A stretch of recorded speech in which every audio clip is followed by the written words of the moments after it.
Bonjour à tous et à toutes, petite vidéo de présentation de mon vélo électrique que j'avais pour projet depuis plus d'un an.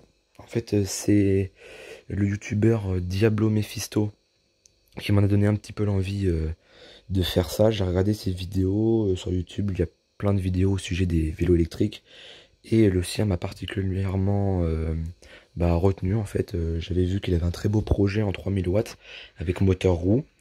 Et en fait, au fur et à mesure du temps, j'ai décidé d'en faire un moi-même. Donc en fait, c'est un Rock Rider 520S, donc une base d'un vélo Décathlon. C'est un vélo tout suspendu avec suspension arrière AR, et puis fourche et voilà, en 26 pouces. Et en fait, c'était sur cette base-là que je voulais l'électrifier en fait. Donc à propos des modifs, j'ai dû, avant de passer au modif électrique, au niveau sécurité, j'ai dû passer sur des disques un peu plus grands. Donc qu'on voit ici, c'est des disques en 203 mm, donc un disque basique à l'avant, avec ici des adaptateurs pour pouvoir augmenter la taille. Je vais augmenter comme ça va être mieux. Pour pouvoir augmenter la taille de débattement, parce que sinon le disque, l'étrier est trop près du disque. Donc ça, c'est un adaptateur Shimano en 203 mm. Et pareil pour l'arrière, j'ai dû en mettre un ici, et à l'arrière j'ai un disque flottant. Donc c'est un disque en fait qui avec la chaleur peut se dilater, donc ne se voile pas avec un très fort freinage. Il risque pas de se voiler quoi. Donc ça c'était pour la partie sécurité. Donc c'est des freins hydrauliques d'origine Décathlon. Hein. J'ai pas changé grand chose, donc c'est ceux-là, les Tektro Rega Comp. C'est des freins hydrauliques. Donc ils ont un très bon freinage. J'ai des plaquettes semi-métalliques. Ça suffit parfaitement pour freiner, pour arrêter un vélo comme ça. Le vélo pèse 35 kg environ, enfin 34,7, mais il pèse 35 kg. Donc pour justement arrêter tout ce poids, il faut avoir de bons freins quoi. Après partie technique, donc je vais commencer au sujet du moteur. Donc c'est un moteur MXUS 3000 watts, donc avec jantes renforcées, qui est fourni directement par le fournisseur MXUS. Je l'ai acheté directement sur le site Alibaba, donc grâce à la marque, directement à la marque MXUS, au fournisseur. Hein. Et voilà. Après, ce moteur-là a une puissance nominale de 3000 watts et une puissance maximum de 5000 watts de base. Après, j'ai le contrôleur. Donc le contrôleur qui se trouve ici, c'est un contrôleur, donc si on va voir, c'est un contrôleur SAP Voton. On voit très mal, mais c'est un contrôleur SAP Voton SVMC 72150. Donc un contrôleur de 72 volts et 150 ampères et 350 ampères en phase. Donc c'est-à-dire assez puissant pour ce type de vélo. C'est une version plutôt rare qui vient de sortir il n'y a pas très longtemps. Elle est équipée d'un écran LCD qu'on voit juste ici. Je ferai une démo après pour pouvoir voir à quoi ça ressemble. Et en fait, il est équipé d'une prise unique qui transforme tout grâce à des câbles comme ça. Donc des câbles étanches. Et en fait, c'est très très pratique. Ça évite d'avoir sur notre contrôleur plein de câbles blancs à souder ou alors à bidouiller, etc. Là, on a juste un câble qui sort du contrôleur. Et on voit, il passe ici. Ce câble-là, on le voit là. Et en fait, ce câble, il fait tout. C'est lui qui, ici, il se décompose. Et du coup, il passe de 1 en 4 fils. Donc, un pour l'écran, un pour l'accélérateur, un pour le capteur de frein et l'autre capteur de frein. Donc ici, on voit juste ici le petit boîtier qui est là. C'est un des capteurs de frein que j'ai installé pour que quand je freine, le moteur s'arrête de tourner et qu'il n'y ait pas de souci si j'accélère et que je freine en même temps. Donc après j'ai la batterie. Donc ma batterie, c'est une batterie que j'ai fait entièrement moi-même. Donc comme ça on va pas voir grand chose, mais c'est une batterie entièrement fait moi-même. Donc elle est équipée, en fait c'est une batterie de base de 15,6 Ah ce qui n'est pas beaucoup pour la puissance du vélo. Mais bon, ça peut suffire. Le gros souci qu'en fait j'avais avec ce vélo là, c'est en fait la place. J'ai fait ma batterie moi-même tout simplement parce que j'ai un souci de place. Et on voit que ici ça passe pile poil, et ici d'ailleurs ça touche. J'ai dû installer un renfort en dessous de la batterie, juste derrière là. Un renfort pour pouvoir tenir la batterie, pour pas qu'elle bouge. C'est vissé directement sur le cadre, à la place du porte-bouteille qui est vissé. Et ça tient parfaitement en fait. On voit ici qu'il y a une plaque en plastique qui qui est prédécoupée, qui tient contre la potence ici. Et en fait, c'est une plaque qui tient toute la batterie par le dessous en fait. Donc pour arriver au sujet technique de la batterie, c'est une batterie équipée de accumulateurs Sony, si je dis pas de bêtises, des Sony VTC5A, donc de 3,6 volts nominal et de 35 ampères. Ils peuvent délivrer 35 ampères, ce qui est énorme. C'est les plus gros accumulateurs en taille 18-650.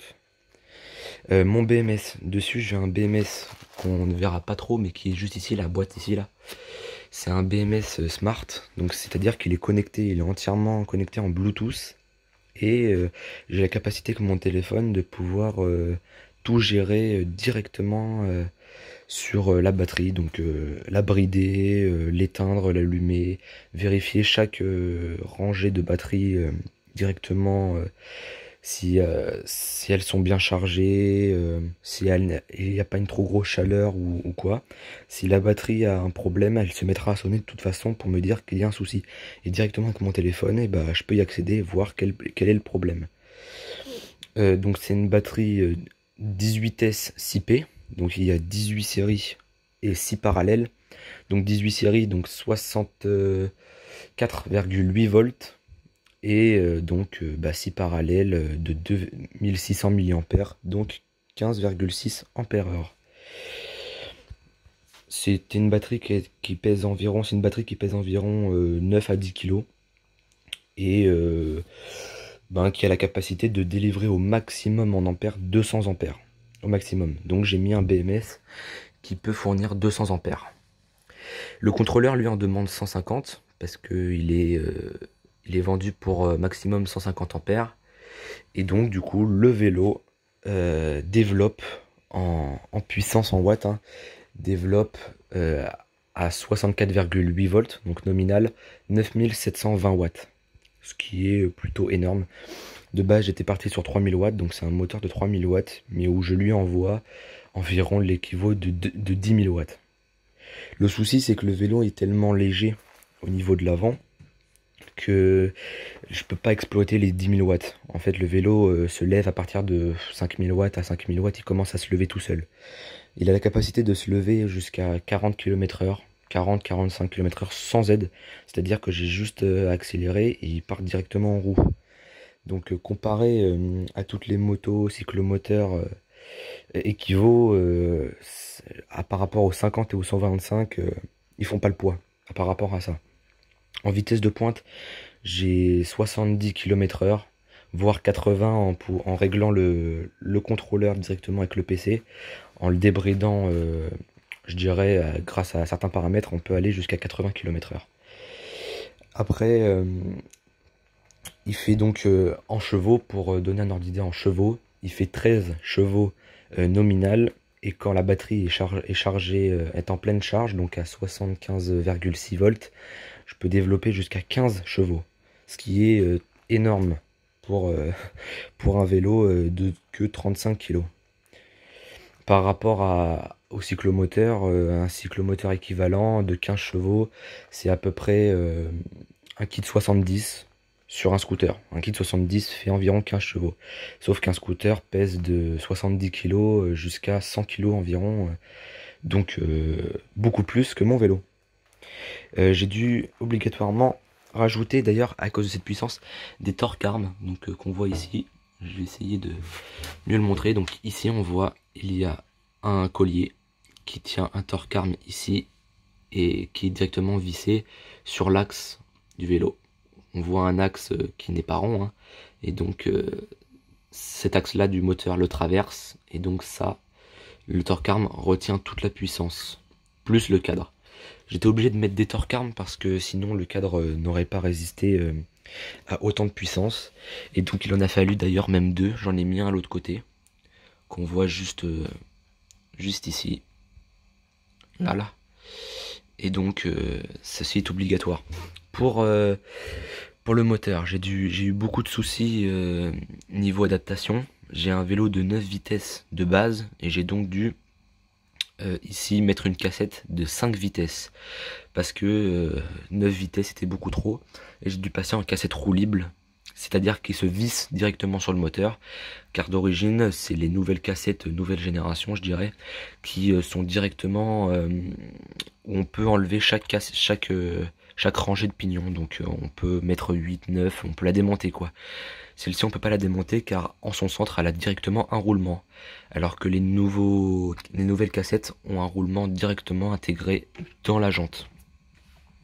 Ici j'aurais pu avoir quelques soucis au niveau de l'espacement par rapport à là et à ici, parce que en fait à cause du moteur et de sa grosseur, le moteur fait environ 142 mm de largeur, alors que de base une jante normale sur ce vélo là fait 135 mm. J'ai dû donc élargir le cadre directement pour pouvoir rentrer la jante et mettre des rondelles. On va peut-être pas les voir, mais il y a plein de rondelles qui se trouvent ici. Et en fait c'est pour pouvoir écarter le cadre, pour pas que le cadre ne touche le moteur. On voit justement ici au niveau du support d'étrier que ça passe pile poil. Ici ça passe pile poil entre le disque et l'adaptateur. Donc ça c'est un souci que j'ai eu. J'ai donc dû rajouter ici des rondelles qu'on voit juste derrière. Et en fait j'ai dû aussi rajouter des rondelles pour écarter le disque du moteur, sinon l'étrier directement touchait le moteur. Et on voit bien que entre l'étrier et le moteur il y a quoi, 1 ou 2 mm les séparant. Il n'y a pas de risque là-dessus, j'ai pas eu de risque jusqu'à maintenant parce que l'étrier ne bouge absolument pas, il est vissé sur le cadre, donc du coup il n'y a aucun risque que ça bouge. Et même le disque est vissé sur le moteur, donc ça ne bougera jamais, et, sauf s'il y a un mauvais serrage, mais ça bougera jamais, donc aucun souci d'un disque qui va taper l'étrier ou qui va taper le moteur quoi. Donc voilà. Après ça il y a le câblage, donc il y a un câble qui sort du moteur qu'on voit ici qui monte. J'ai pas décidé de le couper, donc du coup pour l'instant c'est provisoire, mais j'ai mis un câble ici qui fait un tour et hop qui passe ici. Ici une gaine pour pouvoir protéger le câble directement avec la pluie, directement de la terre, etc. quoi. En dessous on voit les branchements, juste ici, les branchements de phase et de batterie du moteur, donc les trois câbles du milieu que j'ai directement vissé avec une sorte de prise ronde, et en fait ils vont directement au moteur par ici, et le câble rouge et noir qui viennent directement de la batterie par ici. Hop. Après il y a ici une sorte de gaine qui passe avec deux petits câbles qui sortent, et les deux petits câbles, il y en a un qui va à la prise USB juste ici. Donc il y a une prise USB pour pouvoir mettre un adaptateur Bluetooth pour le régler avec le téléphone, parce que le contrôleur est réglable grâce au téléphone en Bluetooth, ou brancher directement un PC dessus avec un câble fourni avec le contrôleur. Voilà, donc du coup je vais juste démarrer le vélo pour montrer à quoi ça ressemble. Donc ici j'ai mis un petit bouton qu'on va pas voir, mais j'ai mis un petit bouton pour pouvoir allumer la batterie. Donc il faut appuyer 3 secondes. Voilà, la batterie est allumée. On a un petit voyant à l'intérieur rouge qu'on voit peut-être voir, mais la barre rouge pour me dire qu'elle est allumée. Et après ici j'ai les commandes du vélo. Donc ici on allume, tac. J'ai l'écran qui s'affiche. Et là voilà, j'ai ma batterie qui me dit qu'elle est pleine, environ 75 volts, et pleine c'est 75,6. J'ai ici ma vitesse, ici la puissance en watts que délivre à l'accélération. Donc si j'appuie sur ce bouton là, j'ai ma vitesse moyenne qui n'est pas réelle parce que je roule à plus que 7 km/h.